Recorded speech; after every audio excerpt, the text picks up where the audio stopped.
Hello, everyone. I'm Marcia Kavanaugh. Thanks for joining us. Well, Ray Nagin is under house arrest tonight, awaiting a future that will likely keep him away from home for a long time. We'll look tonight at the trial, what it revealed about Nagin's character and at his career. One person recently got good news from the courts, Officer Travis McCabe, who was set free. And we'll examine why. Our Future Watch segment updates the Aquarium of the Americas. And in the swim for us are tonight's Informed Sources. Errol, Laborde, producer of Informed Sources. Gordon Russell, managing editor, investigations, the New Orleans Advocate. Don Ostrom, Channel 12's Future Watch reporter. And Stephanie Grace, columnist, the New Orleans Advocate. Gordon, I'm going to go first over to you. I mean, this was a story that you were on from the very, very beginning, covered what happened this week. Tell us what did happen this week at the trial. Well, Ray Nagin was convicted on 20 of 21 counts, all related to corruption, essentially around the idea that he sold his office or he took bribes in exchange for using his political influence on behalf of the people who were bribing him. The one count that the jury did not return a conviction on was one that had to do with a bribe that was, or what the government called a bribe that was solicited by his sons from one of the people who pleaded guilty to bribing him. And I think the jury felt that the government never proved that Ray Nagin himself was involved in that. And the jury had been out for about 6.5 hours of deliberation altogether, so it was a pretty quick verdict. Which is usually not a good sign for the defendant. Solid win for the prosecution, and you were there in the courtroom for, it was about 2 weeks. I know, Stephanie, you spent a lot of time in there too, and you know, we have some sketches that were done during what happened in the courtroom by artist Carol Peebles, and so we'll just sort of take a look. This sort of captures feelings of what was going on in that courtroom. I'm going to let you guys describe what we're seeing and how it was feeling. Well, there's Ray Nagin on the witness stand. He had a day and a half or so on the witness stand, which you kind of saw all the different, the 50 Shades of Ray, I guess you could say. He was combative at times. He was charming. He was a little bit sullen. He looked worried in that sketch. Did he seem worried at all? I didn't hear any commentary from the court. He seemed out of sorts in some cases. Like he kept saying, I don't know what that is. I don't know what your people are talking about.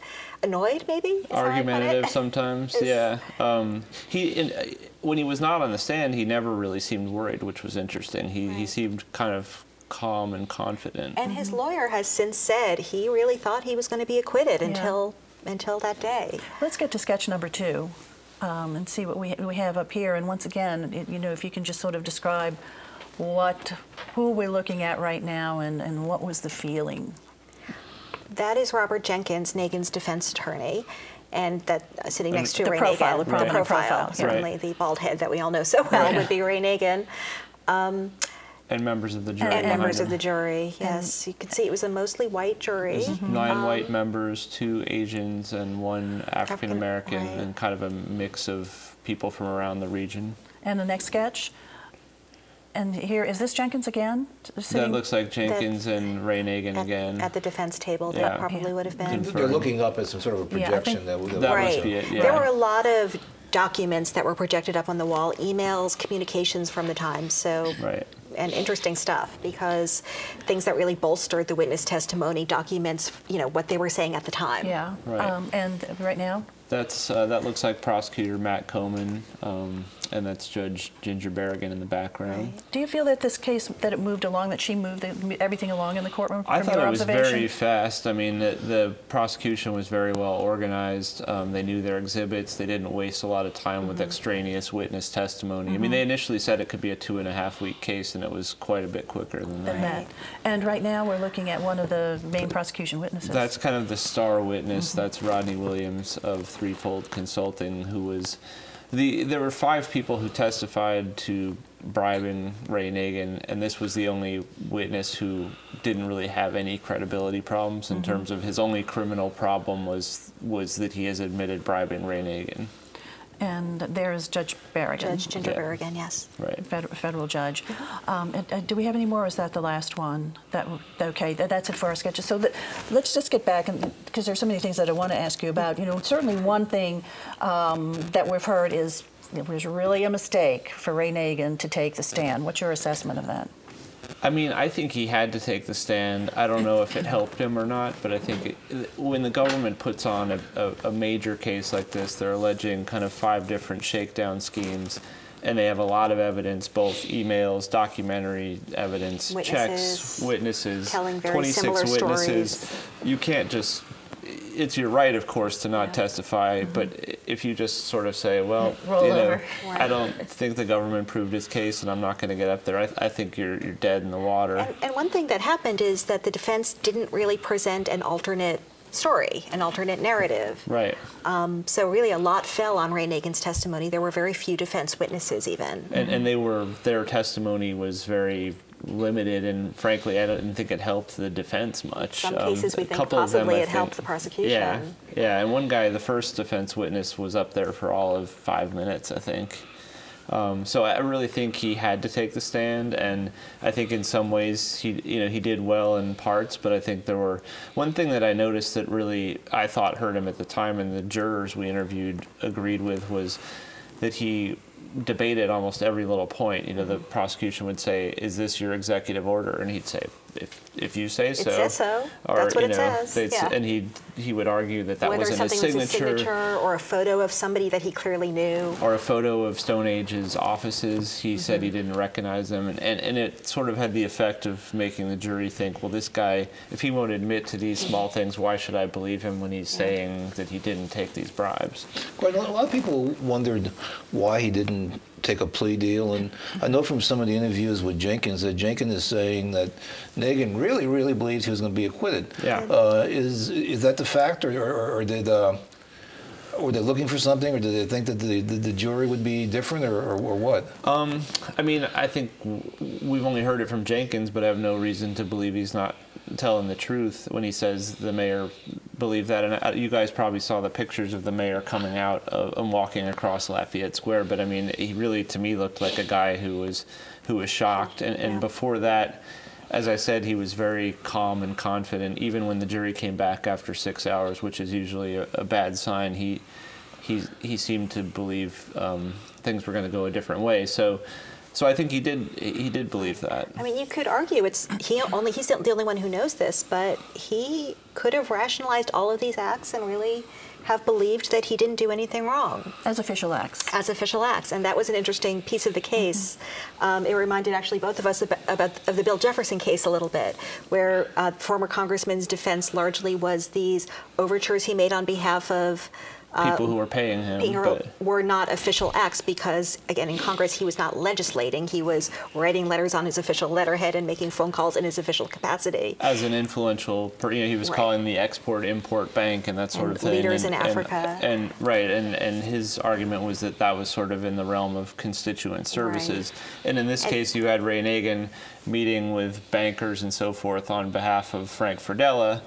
And Ray Nagin was saying this was good for the city. This is a guy who was going to build things in the city, and I was just trying to help him do that. And in the Home Depot case, which was the most interesting, I think, the family's granite business was in business with Home Depot as Home Depot was trying to get some breaks to build its Central City outpost.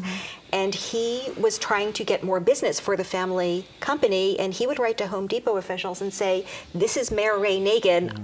I'm very disappointed we're not getting more business." Phone them, and you could see in the emails in their testimony that it set off total alarms within the company. This isn't some guy named Ray Nagin calling. This is the mayor of New Orleans calling. Right, and their internal emails showed that, and that was very persuasive. It was, too, and the jurors were persuaded. What kind of feedback did you get from them? You mentioned it a little bit, but what was the sense you got from the jurors that did talk to you afterwards? I mean, a couple of things. They didn't think the mayor was credible.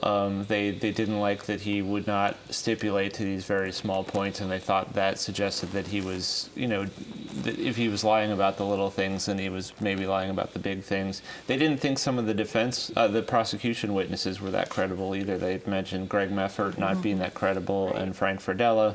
But there were a lot of, another strength of the government case was they had a lot of other witnesses who didn't have any criminal exposure, like these people from Home Depot who were just employees who testified about what happened. There was a couple of effective witnesses who were people who loaded these truckloads of free granite to deliver to the mayor, and they had no real connection to any of this. And the mayor said the granite was worthless that he received, and they said it was not. They said it was worth about $100,000, so it was kind of a big disparity there. Yeah. Well, as we said, the jury came to a decision pretty quickly and pretty definitively, 20 out of 21 counts. Stephanie, you had a column that ran today or within the past 24 hours about the mayor, and basically it's like, how did this come about? How did it come down to this? Right. Well, one thing that was so interesting, Gordon and I both covered him from the beginning of his career in 2002, and we saw the person we saw, even though the circumstances were very, very different, we really saw kind of the same guy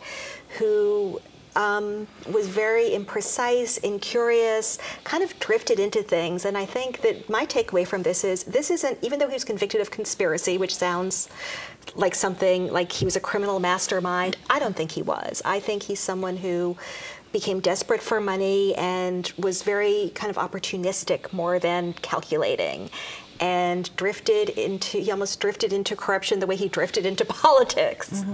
And you wonder, in the end, I mean, I wonder whether he ever thought he was crossing a bright line with any of this stuff, because he never seemed to want to find out exactly where the line was.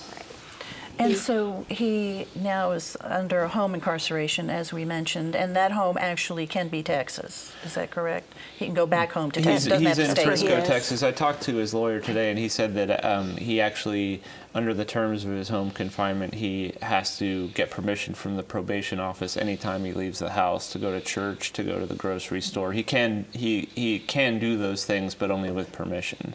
As mayor, especially in the days after Katrina, people wondered, well, who in his administration can he talk to? Who can he get advice to?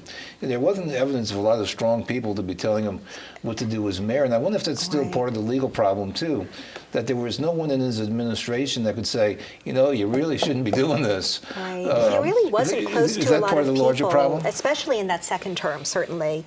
It's interesting, the person who was probably his closest friend, we think, was a guy named David White, who had been his business partner and ended up coming up. He was a witness in the case for the prosecution, right? Yeah. Because he had, it turns out, been giving Ray Nagin money during that first term to help him make ends meet. And then when the payments ended, that's almost when Ray Nagin became very desperate and the real shakedown started. Someone said to me earlier this week, if he would have used his brain during this time, he wouldn't have ever run for a second term, and he would have allowed his contacts and his influences to completely pad his pockets legally. Because there were people you can who do that once you leave office. You can absolutely use your connections and make Bill money Jefferson. on them. Bill Jefferson would have been able to become a very successful lobbyist like Bob Livingston if he had as long as he wasn't in Congress. As long as he wasn't in Congress. Exactly. Instead, he's in prison. It's a tragedy. Right. Yes. And you commented that you ended the last line saying, in the end, you see Ray Nagin as being very small. Yeah. What do you mean by that? Well, small. I mean, the crimes were small. Again, it wasn't a grand plot, and he wasn't going to get rich from any of this. He was trying to keep the granite company from going. And he failed. Going underwater. Again, this was emblematic of kind of the whole Ray Nagin story to me, because I think in New Orleans we have this system where we have strong mayors, and we're used to the Morials, the Landrieux, these people who are very willful, who understand how much power the office is, who understand how to work things. And cut their teeth on politics. Exactly. And this is a guy who didn't, and he was small as mayor. He didn't accomplish much. He didn't fill up he didn't take up the oxygen the way some of these other people do. And I think he just kind of was that way also as a criminal, it turns out. Well, and he hadn't lived in that political world. No. He came from that business world. And Errol, let's talk a little bit about the earlier part of Ray Nagin's career. When he was first elected in 2002, he was very, very popular because he was like a really fresh face in politics. And this idea of this someone from business, was really Even just... though he was kind of a lobbyist. Just excited. Well, in fact, he was a branch manager for Monopoly. Okay? But back then, that passed for being a businessman. Okay, yes. It's a long way from Mayor Bloomberg. I mean, who really did run a business, but it looked good. He was excited. He was talking about. He was new and different. He was new. He was talking about cleaning up corruption, and the media really bought into him. I mean, all of the important news media that endorsed back then endorsed Ray Nagin with much enthusiasm. And really early in his administration, when he did the so-called crackdown on corruption, the media all jumped behind that too. He even using, I always thought it was kind of unfair to use that phrase, crackdown on corruption, which means if you're being investigated, that implies, well, you're corrupt. And of course, nothing of substance. Nothing came of most of those cases. What? Yeah, nothing of substance. But they invited us. I mean, Gordon and I both went along for the ride when they went to arrest people. Yeah. They invited us. And standing by his side was Kimberly Williamson Butler, who was his first chief administrative officer, who proved to be a disaster. I mean, they would ultimately have a falling out, and then she'd run for clerk of criminal court and wound up going to jail for contempt of court, and then wound up running against Nagin as revenge. And so this was his first major choice. I mean, when you're mayor, you make your first two most important choices: a chief administrative officer and police chief. And his choice for chief administrative officer just turned bad in a hurry, as did that investigation, which got so much press, but still even that people were believing in him. Right. I always thought, I remember early in his administration, there was a joint session with Tim Coulon at the Pontchartrain Center. Tim Coulon was the parish president. So here was the mayor of New Orleans and the parish president. They were together, and the place was packed, but they were packed to see Nagin. Because they were so excited. Now, when it came to asking questions, Coulon knew the answers and not Nagin. Okay, all right. But it was Nagin who drew a crowd, and people saw this as what a great moment, metropolitan cooperation. You know, the mayor of New Orleans and Tim Coulon together. I mean, that was the excitement that he had, and Katrina obviously broke him, even though there were a lot of bad things going on in his administration before. But I think a moment when he lost a lot of people was Chocolate City. I think that's not to be taken lightly. Beyond that phrase, there were some other parts too. Oh, that radio interview too, that just, even though we were desperate, made the city just during those days immediately after the storm. And then part of the speech was really good because it was talking to Martin Luther King and talking about violence and black on black violence and really that. But then when he starts talking about these hurricanes are God's punishment for the war in Iraq, right? When he talked about Chocolate City, he's saying, those people uptown aren't going to like this. Of course, that's that was quote for white voters, many of whom wouldn't have voted for him, when he ran the second time. And so I think at that point, he started to lose a lot of his constituency. And really, the fact that he chose to run the second time when he was clearly so overmatched by Katrina, and also we now know in serious trouble financially, and yet he ran again. I mean, I think he is a very prideful person, and that was one of the reasons he went to trial. I mean, I think he thinks he's innocent, but he also is the kind of guy who would have a very hard time uttering the words, "I'm guilty." And I think in the same way, when all these people started lining up to run against him for mayor, saying he hadn't done a good job after Katrina, I think he was like, damn it, I'm going to run. I mean, I'm not, these people aren't going to take this away from me. So sentencing now is set for when for him? It's June 11th, which happens to be his 58th birthday. Yes. Well, it's been really, to many, a very sad saga to see this happen. Let's move along right now to something that is more happy news, and that is our aquarium. That's my job. And our Future Watch segment is about the aquarium, which is undergoing some changes. Some big changes. The aquarium's about 23 years old and hasn't had major. It was state of the art when it opened, and you walk in through that Caribbean tunnel, and everybody is wowed, and that's not going anywhere. The tunnel is still going to be there, but it's changing a lot. They're turning the entrance of the aquarium into a great Mayan experience. So it's as if you're in a sunken Mayan city with columns and artifacts, and instead of a fountain at the beginning, there's a big tank with more than 4,000 pilcher fish, which are shimmering fish, so it'll look like a fountain, but it's swimming fish instead. It's a $1.5 million renovation at the aquarium that has been open through this whole renovation with kind of sneak peeks into the new areas. There are some areas that are fan favorites that you can't really see right now, but the whole thing is open, and the new exhibit is scheduled to open March 7th, so only in a few weeks. It is all cut up in there right now. It was originally slated, some of these improvements, to happen. We talked about them on this show, in fact, before the Super Bowl in 2013, and they knew they wouldn't be able to get it done, and they didn't want to be under construction at that time when all the Super Bowl fans were in town. What is a mess right now is the plaza area in front of the aquarium. If you're walking up on the riverfront, or if any of the folks in town for the NBA All-Star game this week, there's a lot of fencing in a lot of areas. You can still get from point A to point B, but not in a big open space like before. They're repairing all the bricks and slate up along the river. They had to do some work under the wharf area. It's a $1.7 million community development block grant project to put in a 90-foot interactive fountain. Some people call it a splash park. It's different from what you might think of as a splash park with toys and things, but it's all floor level or ground level shooting things, and 90 feet wide, similar to the one at the Shaw Center in Baton Rouge. And so all of this is going to be ready by the beginning all of this will be ready in spring. That won't be. People can swim. You can't swim, but you can splash.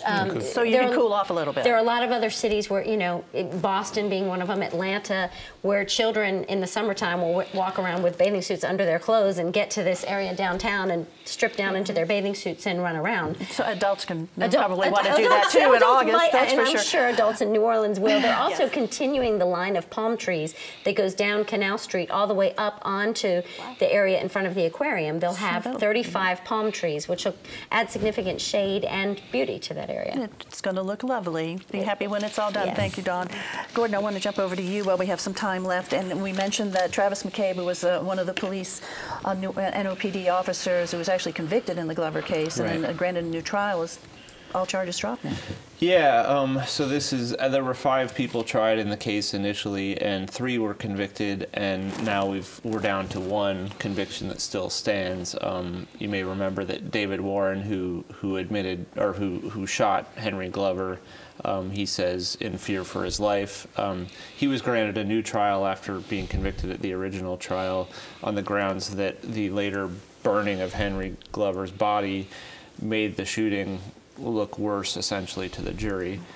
So he was tried in a much more narrow case, and he was acquitted. And now Mr. Officer McCabe had been convicted on the grounds that he had helped falsify a police report about this whole thing, and he was granted a new trial almost immediately after the first trial. Because of new evidence found. Because of new evidence, a new police report surfaced that sort of cast a fair bit of doubt on the government's case, I think. And I don't think it was a real shock that they dropped the charges, but it took a long time for them to make that decision. And I think after David Warren was acquitted, it seemed like it wasn't that big of a surprise. So out of the 5 that were originally indicted and tried, 2 were originally acquitted with the original trial, that's right? David Warren then ultimately acquitted after a new trial.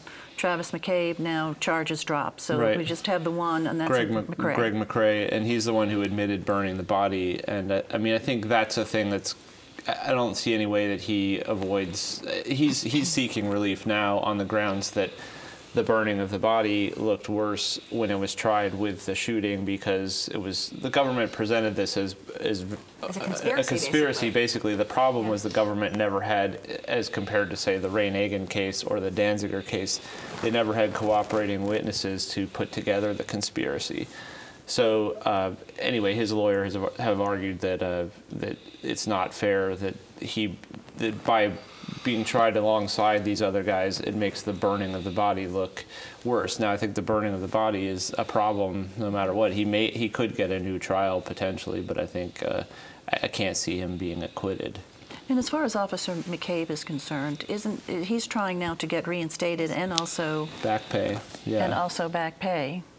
So basically, out of those 5, we only have 1. And so what does that say really about that case and the prosecution's case against these individuals? I think it just underscores how important it is for a lot of people get offended when the government cuts deals with people, but this is an example of why they have to do it, because when they're not able to flip somebody, as they call it, this is what you end up with. You have this conspiracy. I mean, clearly something terrible happened here. The police shot a guy. Connect the dots. I mean, we know that the police shot and killed a guy who we believe was unarmed.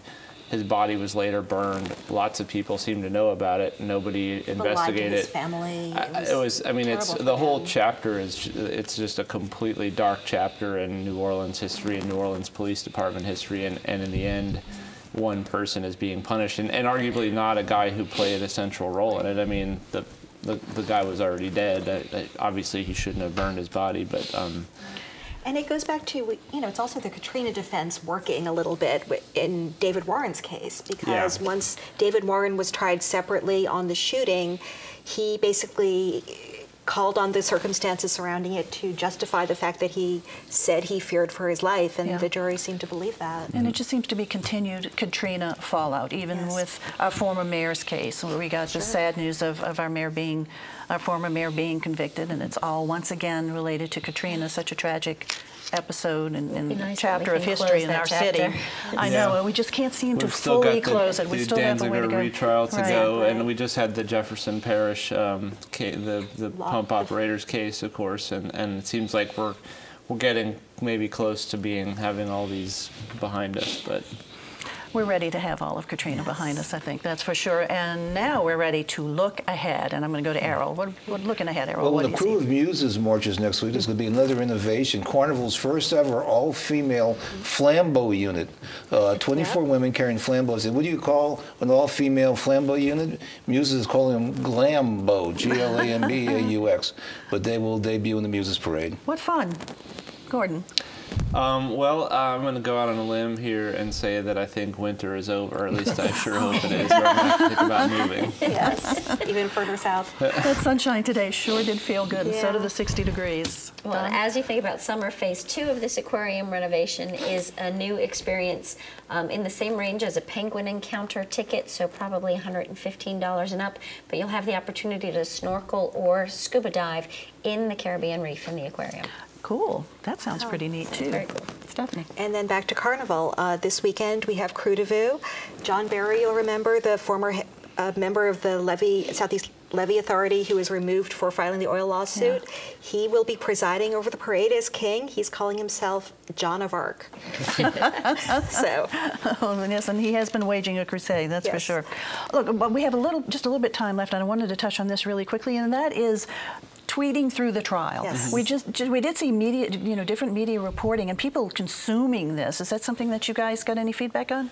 Oh, tons. Yeah, I mean, I don't know how many people were watching it, but there was the people who were I got the sense there was a few hundred people who were not getting a lot of work done during this trial and who were just hitting the refresh button on their Twitter feeds. And I know I picked up a few hundred followers during this, and people seemed to be really getting a kick out. It was, a little bit like being in the courtroom to have this constant.